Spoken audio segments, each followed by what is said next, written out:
The benevolent criminal's method that police can't stop isn't just about bank robbery.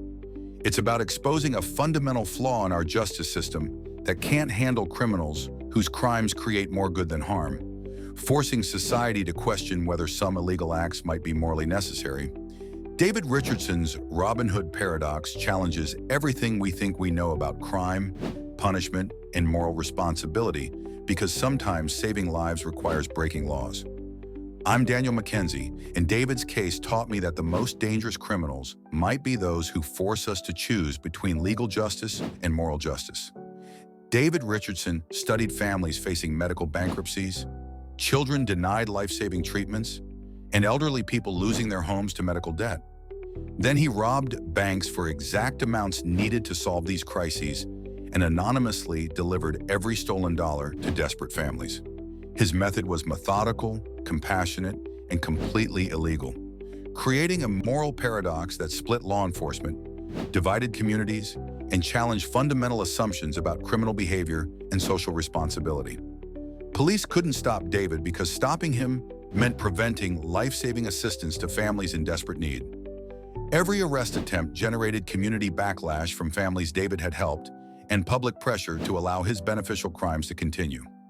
By the way, everything I'm sharing comes from police reports, community testimonies, and ethical analysis included in my book, The Impossible Files. Here's why police couldn't develop effective strategies against David. Traditional criminal investigation assumes criminals act for personal benefit, but David kept nothing for himself, making standard investigative techniques irrelevant for predicting his behavior. David researched his targets more thoroughly than social services researched their clients. He knew exact medical costs, family financial situations, and precise amounts needed to solve life-threatening crises before robbing banks for those specific amounts. Detective Sarah Chen led the investigation and admitted that David's altruistic motives made him the most difficult criminal to apprehend because every aspect of traditional criminal psychology was reversed in his case. Standard criminal profiling focuses on personal motivations, psychological disorders, and individual gain patterns. But David showed pure altruistic motivation with no personal psychological pathology or individual benefit seeking. This is just one of 16 cases that challenge criminal justice assumptions in my book, The Impossible Files. Link below.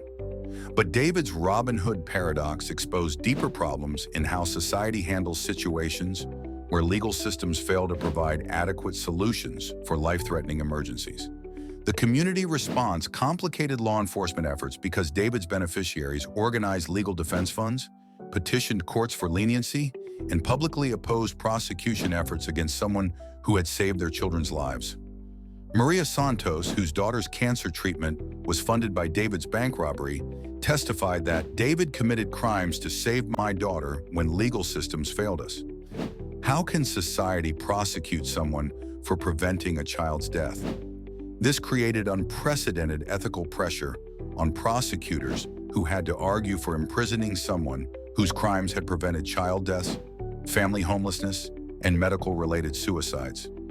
Dr. Elizabeth Murphy, a criminal psychologist who evaluated David, concluded that his case represented altruistic criminality that challenges traditional concepts of criminal intent, harm, and social benefit. The psychological evaluation found David mentally competent, morally consistent, and genuinely distressed about having to break laws to help families survive medical and housing crises that legal systems couldn't address.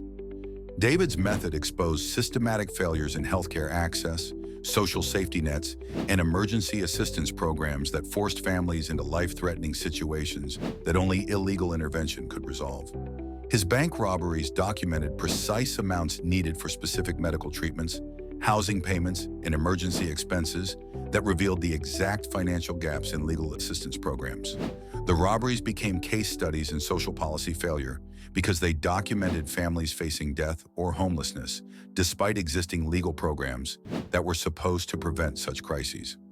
Legal philosophers studied David's case because it forced examination of when moral imperatives might supersede legal requirements, especially when legal systems fail to protect life and basic human welfare.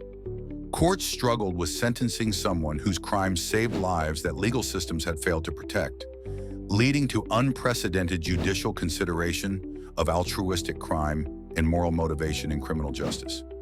David eventually received suspended sentences with community service requirements that allowed him to continue helping families through legal charitable work, while acknowledging that his illegal methods had achieved results that legal systems hadn't provided.